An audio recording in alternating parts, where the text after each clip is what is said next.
Hello, hello. I'm Yahoo Finance Executive Editor Brian Sozzi, and you're taking a look at a live shot of the opening bells on Wall Street on this Thursday morning.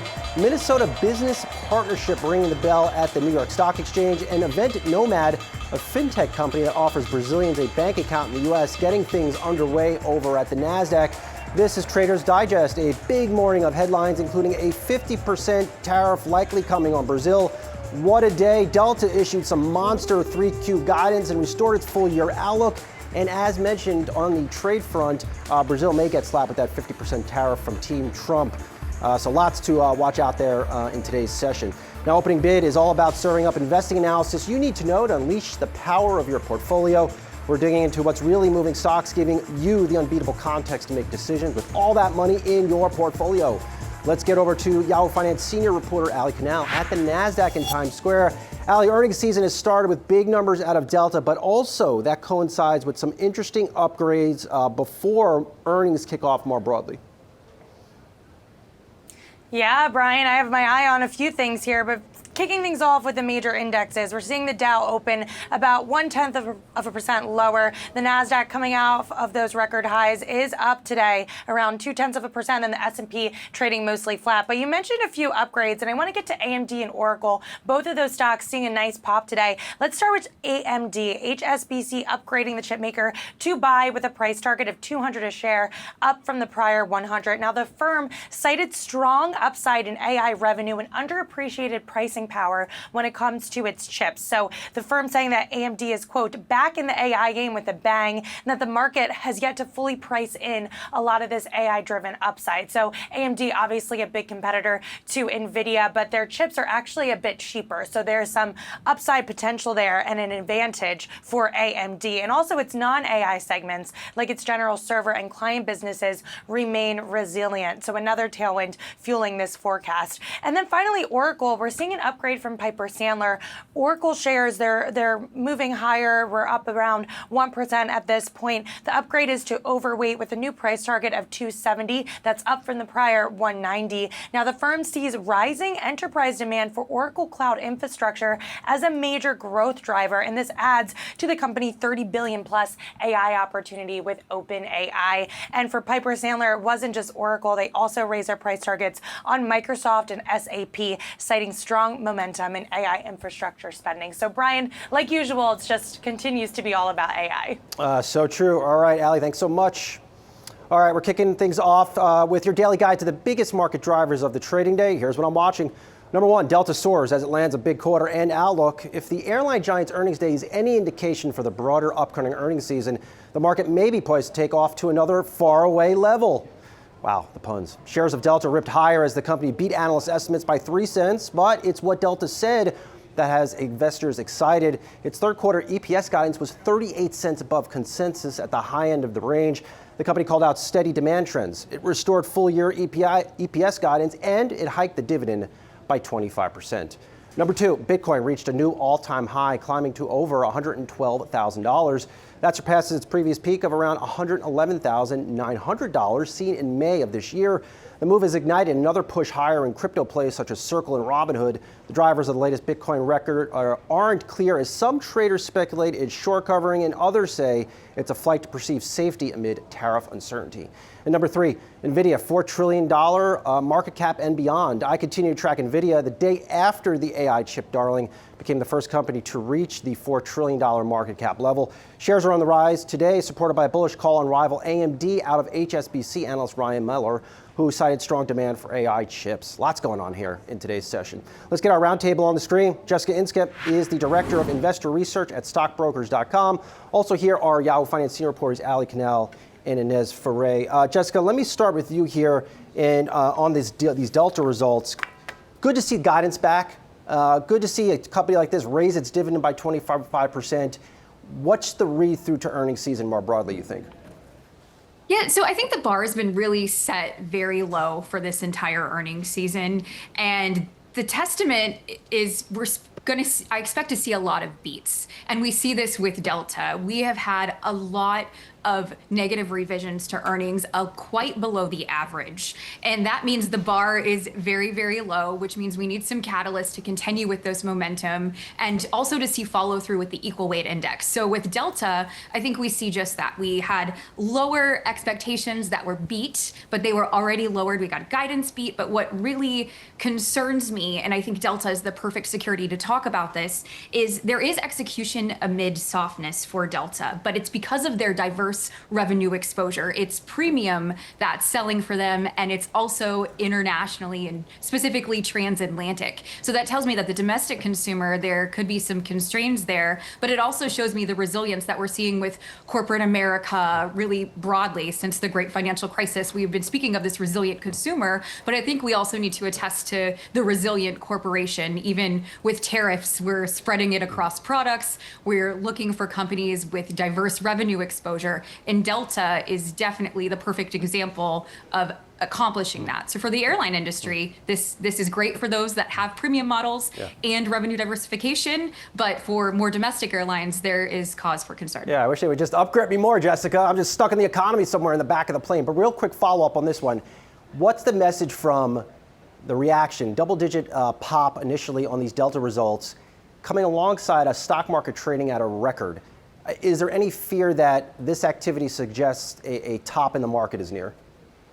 Not necessarily. I do think that we've got a lot of breadth, which is important. I'm looking more broadly for follow through on the equal weight index. That's very important to me. But there are pockets within the economy, there are pockets within the overall market that are in a boom. And part of that's the AI narrative. I like to call it the efficiency boom because I believe that's expanding to crypto and blockchain and even stable coins and fiscal policy. And that's a huge portion of the market that has historically high PE valuations. Therefore, I think the valuations that we have are justified because it's not the same S&P 500 as we had 10 years ago.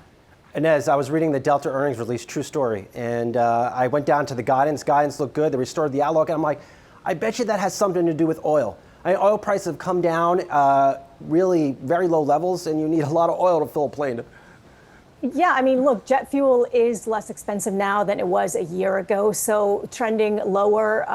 And this is going to be a tailwind for the airlines, the fact that you have oil prices that are trending lower and that are expected to be lower by the end of the year. Another sort of a tailwind is this push towards premium as well, which was just mentioned as well. So that leaning into premium has been great, especially for these major airlines and even some of the domestic ones too that have leaned into premium, because that's where they're making their money. We know that the main cabin has been somewhat squeezed, has been weaker in recent quarters, but the premium is where they're making their money. So this is definitely good news for the airlines, and it bodes well for the airline space as a whole. Ali, we had a couple more quarters like this from companies like Delta, and it will raise the question, why are we even talking about rate cuts this year? I mean, clearly corporate America is fine. Clearly they're doing well in a steady economy. Yeah, and I think the rate cut debate, that is probably the biggest question on Wall Street right now. We have some economists, some strategists who say we will see 1 to 2 rate cuts this year. Others think it should happen right away. And then we have a crop of folk like Morgan Stanley, for example, calling for no rate cuts. So we're in this wonky environment. But as Jessica was saying, when it comes to the resiliency of corporate America, you cannot discount that. And I think back to Savita Subramanian's S&P 500 price increase earlier this week. And she said that, quote, it's dangerous to underestimate corporate America. So we've just seen this resiliency, especially amid a lot of those uncertainties. Word of the morning for me is exuberance. Exuberance in individual stocks, but also exuberance in cryptocurrency. Inez, I know you've been tracking crypto for quite a while. New record high for this, seeing that bleed over a little bit. Not so much into Coinbase, but Robinhood and definitely Circle. Yeah, most definitely. I mean, anything that is sort of crypto related, especially when it comes to Bitcoin, it has been on fire this year. Robinhood, Coinbase, anything that has crypto trading. So look, Bitcoin has been trading within this range of 10,000 over the last couple of months. And what analysts have been pointing out is it's becoming a less and less volatile asset. So this is certainly bullish for the asset. You also have, of course, all the developments that have been happening with stablecoin as well. That has been very big, and the tokenization of stocks, that's going to be huge for the crypto industry as a whole. I'm looking forward to next week as well, because Congress is going to have sort of what's been dubbed the Crypto Week, where they will be taking a look at 3 different bills, the Genius Act being one of them, which is at the House now after it was passed in the Senate. So that'll be interesting to see if this is the next catalyst that moves Bitcoin higher. Jessica, Inez highlighting some potential catalyst for another push higher in crypto. At this point, how much of one's portfolio should be allocated to crypto? And then off the back of that, do you think this will end badly for the crypto bulls? Nothing goes up in a straight line forever. That's absolutely true. That's a personal risk tolerance. It's considered a riskier asset. It has a higher beta. It's good that there is less volatility within that security, but still it's a risk asset. So that the percentage of your portfolio depends on the amount of risk that you're willing to take. But regarding crypto and the self-directed space, I think there is something more under the surface that we're not really talking about too much, which is global access to domestic markets. We see this increase of 24/7 trading or 25 trading, and that's not necessarily for those night owls that are up in the middle of the night attempting to trade. It's more of foreigners accessing our domestic markets. But the best way for foreigners to do that, and they can utilize U.S. firms for this. And this is what the U.S. firms are telling me, is funding via crypto is much easier than funding via a U.S. bank. So as we have more access, the increase of 24/7 trading, the way to access those markets is through cryptocurrency, which creates demand, thus another tailwind for pushing it forward. And of course, one of the stocks that are always getting a lot of activity, especially this week, it's NVIDIA, Jessica, breaking through that $4 trillion market cap level.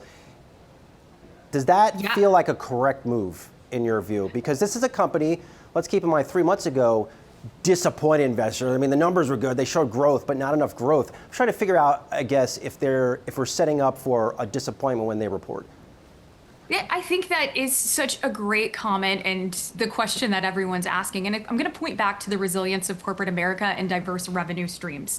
NVIDIA also has diverse revenue streams, and we see an increase in gaming in addition to AI. But NVIDIA also touches what's necessary almost indirectly for blockchain, for stable coins, and this tokenization and digitization, which is very much fiscal policy, as we were saying earlier with Crypto Week. So NVIDIA, I do think, is absolutely still undervalued. It's not too late to get into NVIDIA. It has AI dominance, but it has efficiency dominance. And there's so much more to that story. Ali, your comments or your analysis on the AMD upgrade over at HSBC really brings us up a good point.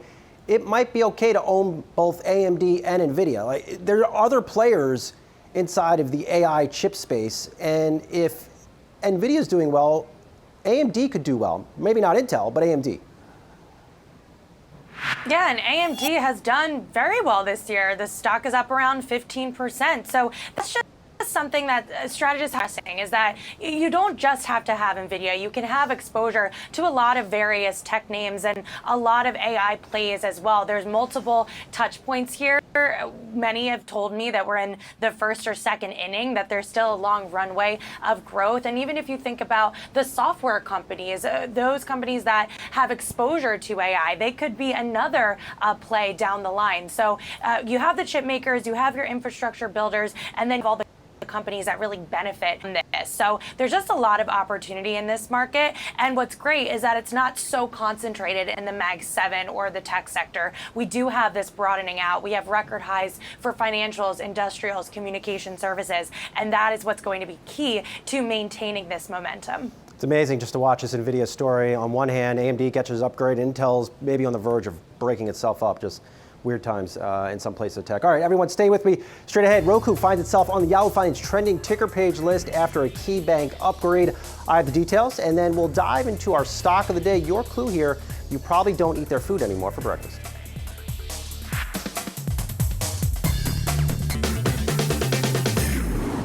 Welcome back to Opening Bid. I'm locked in on Roku, that is, which caught an upgrade by KeyBank despite the stock being up a sizzling 39% since mid-May. Analyst Justin Patterson sees Roku rising another 30% to $115 a share, citing the likelihood of more content partnerships and ad tech innovations.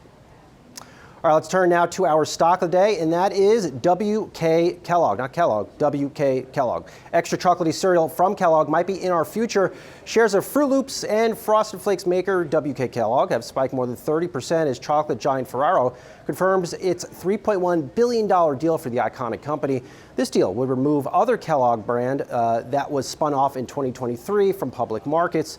Kellanova, the maker of Pringles and snack bars, is in the process of being purchased for $36 billion by gum maker Wrigley. I talked to Mars Wrigley North America President Anton Vincent about the rationale for the deal just a few short weeks ago at Cannes Lions. Here's what he said. These are iconic brands, and so you include our iconic brands with their iconic brands. You know, one of the reasons we got into this because it offers us an opportunity to actually get some regional expansion as well. Opens us up to a broader set of snacking categories also as well. And so for us, it gives consumers a lot more choice. And I think for us as brand marketers, we believe in brand marketing. We believe in investing behind our brands. We believe in making sure those brands have a place in people's lives. And so as we get a broader portfolio in, a broader set of regions in as well, it does allow us to, really sort of put our marketing muscle behind there to make sure consumers have choice. All right, still with me, my roundtable, Jessica Inskep, Ali Canal, and Inez Ferre. Jessica, let me start with you here, but I think Ferrero is paying way too much for WK Kellogg. This is a business almost seemingly against all the trends out in the marketplace. The waning interest in cereal, people eating snacks. You have RFK and his health team focusing on removing colors out of these products. But does it signal a potential interest in investors looking for value or value names in this market? Because the packaged goods space isn't exactly all about premium multiples. Yeah, absolutely. The market is reacting positively. So from the surface level, it looks like the market really likes this. But I agree with you, the deal was absolutely at a premium.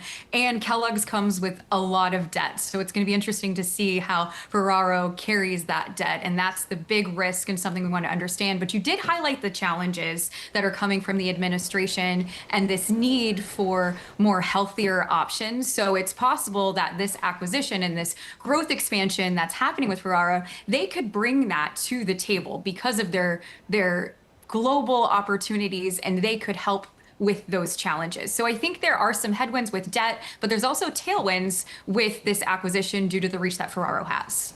Inez, cereal, big component there is, you got it, sugar, and various other soft commodities. What's happening in those markets in light of what we're seeing on the trade war?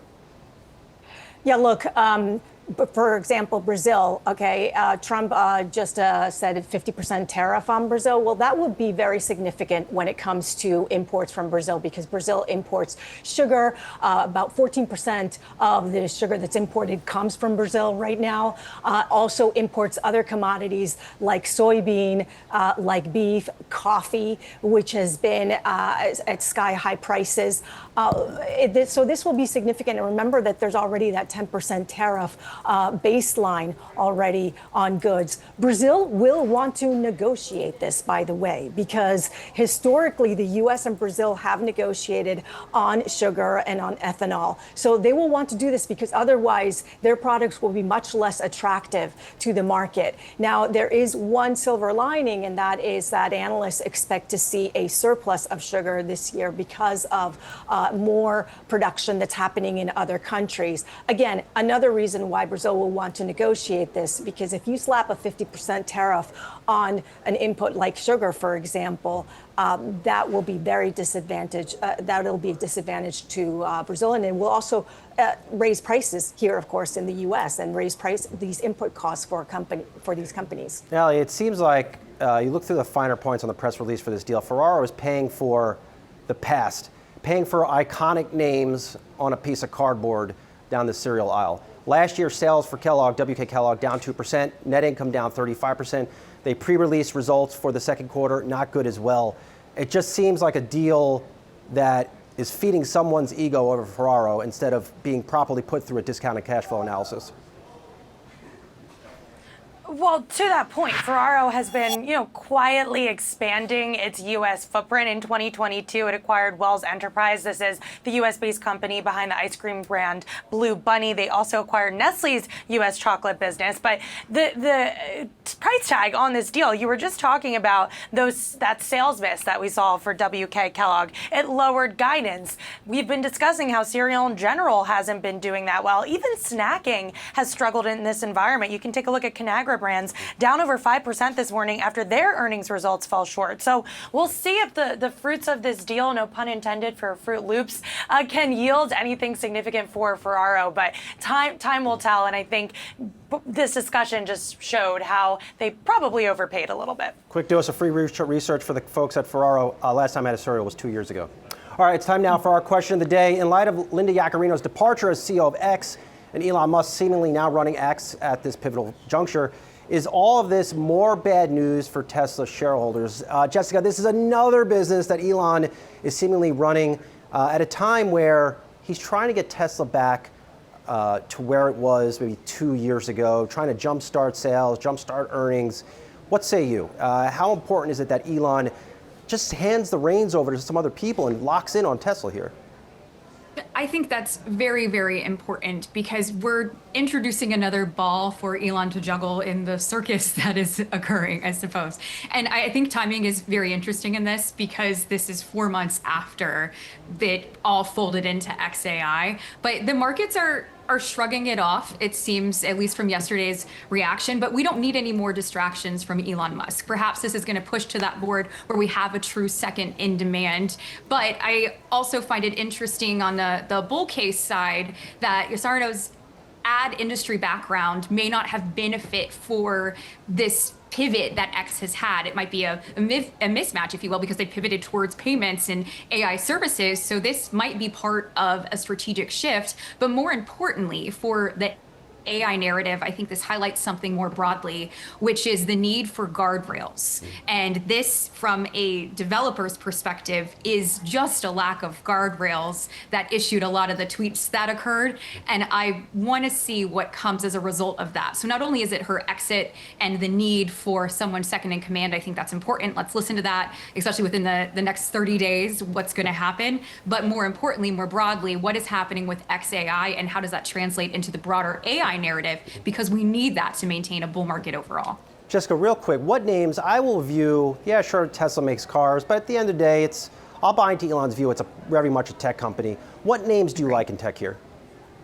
Yeah, I like a lot in tech, actually. So anything that has exposure to AI or the efficiency boom, and anything that has exposure to digitization, as well as software and cloud, anything that needs to bring that to come to life is what I'm liking. So from the baseline perspective, the software or the hardware chips. So NVIDIA absolutely is a portion of that. But I also like IBM. That is needed from an enterprise solution perspective to put on those guardrails that are extremely important as we think of broader adoption of AI, as it is applicable across every vertical. If you're in an industry like banking or highly regulated, you'll need something like an IBM to create those guardrails and this resurgence of Watson X that we're seeing. Additionally, I like anything that has exposure to cloud. We need clean data. You need your data on the cloud in order to have artificial intelligence. So that's going to be important as, again, broader enterprise adoption, especially with what we see it's happening in the labor market, what I like to call the introduction of invisible labor that has exposure to that. We need that in order to really outsource and get these productivity increases. And then beyond that is anything within digitization and tokenization that within the tech space, I think is the next leg higher. So it's not AI, it's broadening to the efficiency boom. Ali, real quick here. It is amazing how fast the story on Tesla has changed. A couple months ago, we have a guy in Musk, friends with the president. That's no longer done. The fundamentals of the business weakening. The setup feels. I always hate saying feel. Stock doesn't feel, but the setup for the next quarter, when they report in a few weeks, doesn't feel good. Yeah, investors are going to be closely watching that earnings call for anything that Elon Musk has to say, which is typically the case. But if you take a look at shares year to date, we are down 25%. It is for sure the biggest laggard of the Mag 7. Can you even consider it a part of the Mag 7 anymore? That has been a debate on Wall Street. And for a while there, Elon Musk's other various businesses like SpaceX, XAI, that was viewed as a distraction to Tesla. And then he got involved in politics and he started to head up DOGE, the Department of Government Efficiency. He started to get buddy-buddy with President Trump. That all fell apart. And now he is rumored, is talking about starting his own political party. Again, another just distraction for this company. And I think investors, especially retail investors, I think they're getting a little impatient with Musk and they want to see his focus back on this company. But the bulls are still out there and they are bullish on robotics, autonomous driving, not just about the EV business. So we'll see. All right, well said. A big thank you to my contributors today. Y'all crushed it. Good to see you as always. Coming up, Yahoo Finance's Market Catalyst. We bring you the news behind the market moves for the trading day. Do stick around.